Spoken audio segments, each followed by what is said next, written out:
대규모 투자 발표에 미국, 일본, 중국이 동시에 경악을 하는 대혼란 초유의 사태, 시장판도 또 바뀔 듯, 이런 주제로 여러분들과 한번 이야기를 나누어 보도록 하겠습니다.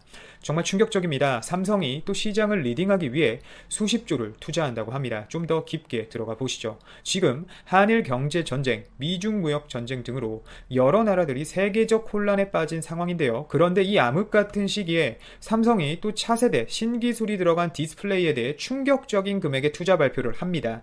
삼성 디스플레이가 다음 달 초 중순에 현재 충남 아산시의 LCD 공장 라인이 위치한 탕정 사업장에서 올레드를 넘어선 차세대 디스플레이인 퀀텀닷 올레드 디스플레이에 13조 2천억 원 규모의 천문학적인 금액 투자를 발표할 예정이라고 하는데요. 현재 삼성 내부에서도 이재용 부회장이 도대체 왜 이런 결정을 내렸는지에 대해 아직까지 이해를 못하는 디스플레이 관계자들이 많다고 합니다. 저도 처음엔 이 소식을 접하고 좀 의아했습니다. 우선 이런 천문학적인 금액을 투자하기에 과연 진짜 정말 적절한가? 라는 의문이 들었습니다. 최근 미중 무역 전쟁과 세계 경제 성장률 저하 및 TV 기술의 발달 및 교체 주기의 증가라는 큼지막한 문제점들이 많이 있고, 최근 중국 정부가 밀어주는 중국 BOE라는 업체의 10.5세대 초대형 저가 LCD가 사실상 대형 LCD 시장을 장악하고 있는 이 시점, 그리고 이 상황에서 삼성이 포기했던 대형 OLED 디스플레이 사업을 재도전하는 것이 과연 어떤 의미일까? 라는 의문점이 우선 들었고요. 왜 하필 한국인가? 라는 생각이 들었습니다. 좀 곰곰이 생각을 해보았는데요. 우선 다른 나라와 연관을 지어 생각해봤는데 어느 정도 정답이 나오더라고요. 우선 중국 LCD 업체들이 잘 나가고 있는 것 같지만 실상은 그렇지 않습니다. 10.5세대 초대형 LCD 라인을 증축해서 중국 업체들은 꽤나 높은 수율로 LCD를 쭉쭉 뽑아내고 있습니다. 근데 실제 이런 문제 때문에 최근 LG 디스플레이가 8.5세대 LCD 라인을 접고 희망퇴직 신청을 받는 모습을 보여주었는데요. 한국만 어려운 것 같지만 이 LCD 시장이 중국도 현재 어려운 상황입니다. 조금은 어려울 수 있지만 세대가 거듭될수록 이 설명이 좀 어려울 수 있어요. 세대가 거듭될수록 단위 시간당 생산되는 LCD 패널의 양은 많아집니다. 즉 방금 말씀드렸던 8.5세대에서 나오는 LCD 양보다 10.5세대 LCD 양이 많다는 소리입니다. 생산량이. 그런데 중국에겐 문제가 두 가지 있었습니다. 우선 대형 TV 시장이 삼성과 LG 두 축으로 양분이 된 것인데요. 실제 삼성의 퀀텀닷 TV와 LG의 OLED TV가 세계 시장을 양분하면서 TV 트렌드가 바뀌게 되어버린 겁니다. 특히 중국은 OLED 생산으로 한국을 바짝 쫓기 위해 많은 금액을 투자해 왔지만 실제 중소형 OLED 패널조차 수율이 좋지 않아 중국 업체들로부터 외면을 당하고 있기에 대형 OLED 패널의 수율은 말하지 않아도 그 결과는 뻔한 상황입니다. 두 번째는 세대가 거듭된 상황에서 중국 업체들이 너무 우후죽순 생겨난 것이 현재 중국 내부에서도 정말 큰 문제가 되고 있는데요. 실제 LCD를 미친 듯이 뽑아내던 중국 업체들도 더 이상 버틸 수 없는 상황까지 오게 되었습니다. 결국 최근 들어 LCD 수익성 악화 및 한계로 중국 정부에서는 LCD 생산 회사들을 통폐합하고 있을 정도로 문제는 심각합니다. 또한 BOE도 LCD 수익성 악화로 생산량을 조절하는 상황까지 왔습니다. 결국 디스플레이 업체들의 가장 큰 고민은 바로 중국이었습니다. 그런데 트렌드를 리딩하는 회사는 오히려 한국 업체들이었고, 삼성은 중국의 LCD 수익성 악화 및 OLED로 현재 어려운 상황과 실제 소비자들을 리딩하는 업체들은 삼성과 LG였다는 점에 주목을 한 거죠. 결국 정리하자면 이번 13조 규모의 퀀텀닷 OLED 디스플레이 생산 투자 결정은 LCD 수익성 악화에서 벗어나고 있지 못한 중국을 쉽게 빠르게 선제적으로 대응하고 시장을 앞으로 리딩할 기술을 바탕으로, 즉 다른 나라들이 하고 싶어도 할 수 없는, 당분간은 넘볼 수 없는 기술을 바탕으로 대형 TV 시장을 다시 한번 재편하겠다는 강력한 의지입니다. 실제 이재용 부회장의 LCD 사업이 어렵다고 해서 대형 디스플레이를 포기해선 안 된다, 신기술 개발에 박차를 가해 다가올 새로운 미래를 선도해야 한다고 말한 것이 결국 이 의미입니다.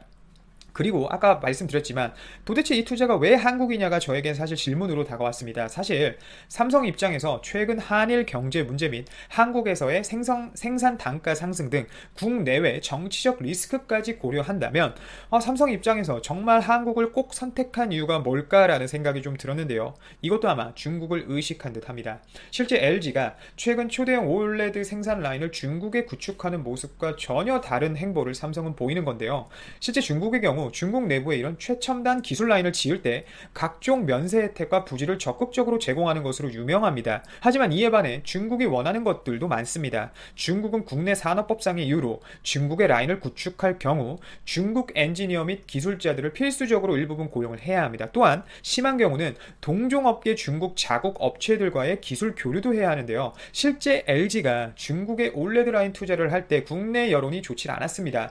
LCD 시장도 안 그래도 중국 업체들에게 빼앗긴 상황에서 LG의 올레드 기술까지 중국으로 넘어가는 것 아니냐라는 여론이 굉장히 많았었죠. 당연할 수밖에 없습니다. 실제 중국 BOE 같은 경우도 우리나라 국내 업체를 중국 업체로 바꾼 것과 다름이 없고, 또한 거액을 제시하면서 대한민국 디스플레이 고위 임원 및 기술 관계자들을 우리나라에서 빼내어 아주 빠른 속도로 성장했거든요. 미래 먹거리가 될 기술을 중국과 인연을 맺어 리스크를 감당하고 싶지 않은 삼성의 의지가 돋보이는 부분입니다. 또한 미중 무역 전쟁으로 인해 우리가 보았듯이 미국에게 해를 입히는 부분이 있다면 현재 미국은 사실상 전쟁도 불사하지 않을 정도의 어떤 강력한 의지와 마음으로 다른 나라들과 대결을 펼치는 모습을 보여주는데요. 그리고 실제 그 해당 지역은 계속 중국입니다. 중국에서 생산되는 물품에 대해서 미국 시장으로 진입을 하려면 초고관세가 붙게 될 수 있는 리스크가 굉장히 많이 존재합니다. 따라서 실제 2021년부터 생산이 될 이 퀀텀.닷 올레드 디스플레이 같은 경우 중국에서 생산될 시 국외 정치적 리스크로 인한 미국 시장 진입에 어려움을 겪을 수 있다면 초기 시장을 장악해야 하는 삼성 입장에서는 큰 리스크가 될 수밖에 없죠. 전반적으로 삼성전자의 생산 라인만 지켜봐도 실제 프리미엄급 및 핵심 중요한 제품들은 대부분 대한민국에서만 생산이 되고 있습니다. 그리고 한국에 투자하는 이유는 아무래도 최근 어려워진 한국 경제를 의식한 점도 있는 것 같습니다. 최근 한일 경제 전쟁으로 인해 미일 무역협정에 서명한 아베 총리를 본 일본인들의 댓글 반응과 일본을 대표하던 샤프전자의 일본 내 백색 가전 공장이 폐쇄된다는 소식을 전해드리겠습니다. 9월 26일 새벽 뉴욕에서 아베 신조 일본 총리와 트럼프 미국 대통령이 최종적인 미일 무역협정 서류에 서명했습니다. 미일 무역협정서에 쓰여진 가장 중요한 부분은 미국산 소고기가 포함된 미국 농산물의 일본 수입 관세를 크게 낮춰 70억 달러 규모, 한화 8조 4천억 원 규모의 일본 내수 시장을 개방하기로 하고 일본산 기계류 등에는 관세를 낮추거나 철폐하기로 한 것입니다. 철폐될 줄 알았던 미국에 수출되는 일본 자동차와 자동차 부품 관세는 협정에 포함되지 않았는데 트럼프가 다음 대선 자신의 지지율을 올리기 위해 차후 관세가 추가될 것으로 예상되어 아베로서는 최악의 미일 무역협정서에 서명한 꼴이 되어버렸습니다. 일본 언론들은 새벽 속보로 이 뉴스를 보도하면서 미국산 농산물의 관세 인하와 자동차 관세 미타결에 대한 부분은 보도하지 않고 그냥 미일 무역협정이 타결되었다는 소식만 내보내고 있었습니다. 하지만 해외 뉴스를 통해 미일 무역협정의 내용을 접한 일본 국민들은 트위터 등을 통해 이 소식을 다른 일본인들에게 전하면서 아베 정부를 규탄하는 목소리를 내고 있는데요. 일본인들의 댓글을 보시겠습니다.